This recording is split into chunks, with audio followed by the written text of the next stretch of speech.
You've tuned into Rain Hamcast number 51, posted October 2nd, 2021 on the rainreport.com and on YouTube's Rain Report channel. See the link on the rainreport.com's main menu. I'm Will Rogers, K5WLR. This is a continuation of a two-part look at scanners, then and now, a conversation between Rain's Hap Holly, KC9RP, and Rich Carlson, N9JIG, a longtime scanner user and currently the customer support manager for Scanner Master. Rich is retired from a suburban Chicago police department where he was the commander of the 911 communication system as well as other duties. He is also part of the Uniden scanner beta test team and is a host of the weekly Scanner Guys live on YouTube show. Here's the conclusion to their Zoom conversation. One of the challenges for the blind consumer is finding a scanner he or she could program, because I'm not sure how many, if any of them, actually had speech in them. Are there any scanners today that are somewhat accessible to the blind? None of the scanners that are sold today have any type of voice announcement. There are some receiver radios like ICOMs that were not true scanners that did have some sort of speech announcements. The old R7000 radios, you could buy an option board that would announce the frequency, time, and date of communication. It was great for recordings. And for a blind person listening to it live, it was fine for that. But it wasn't a true scanner like a Bearcat or a Radio Shack or a Regency, etc. None of the scanners have that technology built into them now, but there is a way for blind people to access them, and that's through virtual control software and a screen reader. There are several manufacturers of software for scanners that support virtual control. Those software packages, some work much better with certain screen readers and some work better with others, and some don't work very well at all with screen readers. But the ones that do, that's pretty much the way most blind scanner enthusiasts these days access scanners. My Kenwood TS590SG, which obviously is not a scanner, although it will scan, has a speech board that you can buy optionally for that HF transceiver. ICOM did the same thing for their R71 and R7000s, and I'm sure they had them for some of their ham radio rigs. And they may be receivers that scan, but they aren't really considered scanners in the same sense of the word that we're more used to, because they really were more designed as tunable receivers that happen to have a scan function. A scanner is designed specifically to scan through a large number of channels for activity, and typically the way they work is when it finds activity, it stops on that channel, and when that activity stops, it resumes the scan, sometimes with a predetermined delay of like 1 or 2 seconds. Whereas a tunable receiver with a scan function typically will scan until it finds activity. It'll stay on that activity for a set amount of time and then rescan automatically. So it won't stay on that channel to the conclusion of that conversation. It stays on that channel long enough for you to go and press the button to stop the scan. It's like the scan function on your radio in your car. How much manufacturing of scanners today is offshore? 100%. Almost everything is built in Southeast Asia these days. There is no American-built scanner today. Not mass market stuff. The Uniden scanners are mostly made, I think, in Vietnam. Some of them are Chinese made. Same thing for GRE, who's the other scanner manufacturer around these days. And there's a few smaller companies that have scanners. A Pilot Shop has a scanner that they sell for aviation frequencies, and that is a private label or manufactured for them by an offshore company. And of all those various offshore manufacturers, who makes the best one? Not necessarily feature-wise, but performance-wise. That's going to be kind of a Ford versus Chevy type of argument. The people who have Uniden scanners think that Uniden are the best, and people who have Whistler scanners think Whistler's the best. Personally, I'm more of a Uniden guy myself. I'm much more familiar with them and their operations. I like the feature set. But the Whistlers, they have a lot of great features. The Whistlers tend to have better sounding audio. especially on digital channels. Unidens tend to be a little bit easier to set up and operate. But again, it all depends on your personal preferences and what you're used to. So if you've been using a Uniden scanner for the last 10 years, you're going to look at a Whistler scanner and be totally lost. And of course, you're not going to like it because you don't know how to use it, and vice versa.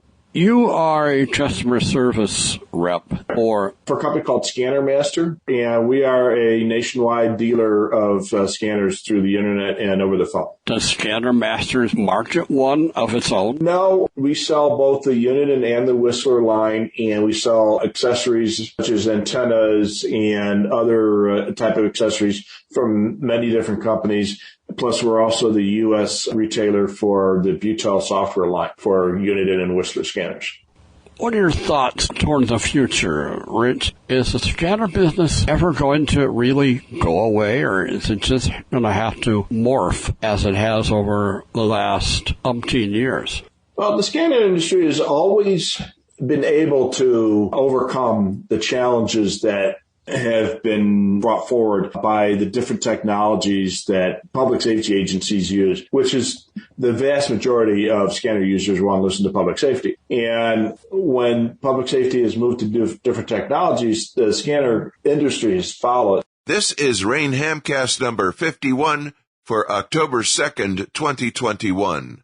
I'm Will Rogers, K5WLR. We'll be right back. You're listening to the Rain Hamcast from www.therainreport.com.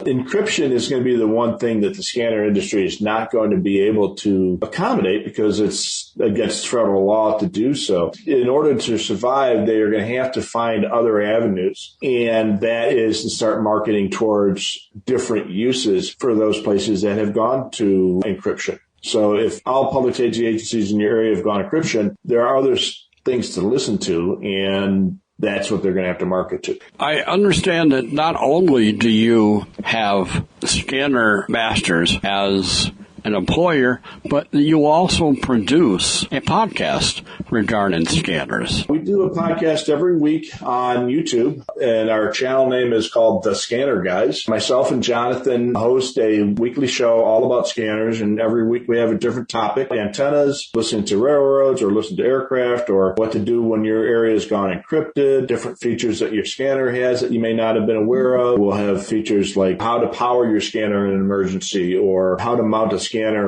in a vehicle, or what to use for an antenna when you can't have an outside antenna. So every week is a different topic. We try to keep it to an hour and a half, but we usually end up going an extra 15, 20 minutes. It's on YouTube, and the channel name is called The Scanner Guys, and it is sponsored by and paid for by Scanner Master. I do my side from here, and my friend Jonathan does his side from his hobby room at his home. One of the most commented things is the changes that I make to my radio room from week to week. So people watch the show and they see my radio arrangement in the back, and every time I make a change, people try to look for the change. We try to get a guest interview about once a month. Our first interview was with Lindsay Blanton, who is the owner and CEO of Radio Reference, which is the largest scanner website conglomeration in the industry. They have the nationwide database and huge forums, and he also owns Broadcastify, which is the largest streaming service for scanners in the world. We've had representatives from public safety agencies to talk about how they use radios, scanner hobbyists, and more. So we've done a lot of interviews with a lot of people. With our show, what we do is we spend the first 50 to 60 minutes on the topic, and then we spend about a half hour to 45 minutes just going through the comments, answering questions and such. What software do you use for your podcast? We use StreamYards. It's a paid service where you can have up to 10 people in a video and audio, or just video or just audio, and you can present a slideshow at the same time or show their faces and put text on, and it'll take you to Facebook comments, and you can interject those on the screen if you'd like. It's a good tool. We've really liked it. Do you have any JPEGs of any of the old Radio Shack scanners? There's a website, Radio Pics. If someone wants more information about scanners today, or Scanner Masters, How do they reach you? You can go to our webpage, for our company webpage at scannermaster.com, or you can go to the scannerguyshow.com, or you can go to the Scanner Guys at YouTube. We have contact information there, so if you've got a specific question about scanners, which scanner is going to work in your area, what scanner has what features and such, we'll be glad to help you out with that. And that concludes a summer 2021 discussion about scanners then and now. Rain's Hap Holly, KC9RP, spoke with Rich Carlson, N9JIG, longtime scanner user and currently the customer support manager for Scanner Master. Rich is retired from a suburban Chicago police department where he was the commander of the 911 communication system as well as other duties. He is also part of the Uniden scanner beta test team and is host of the weekly Scanner Guys live YouTube show that airs Wednesdays at 7 p.m. Central Daylight Time. The Rain Hamcast is produced by Rain's founder producer Hap Holly, KC9RP. It is copyright 1985-2021, Rain. All rights are reserved. Rain's programming is made available under a Creative Commons license. Permission is hereby granted for you to download, share, post, and transmit this biweekly Hamcast over amateur radio in its entirety. Your feedback and support for this Hamcast are welcome on the rainreport.com. YouTube technical assistant Tom Shimizu, N9JDI. Rain Hamcast number 52 will post October 16th, 2021. I'm Will Rogers, K5WLR, wishing you very 73 from all of us at the Radio Amateur Information Network. Keep on hamming.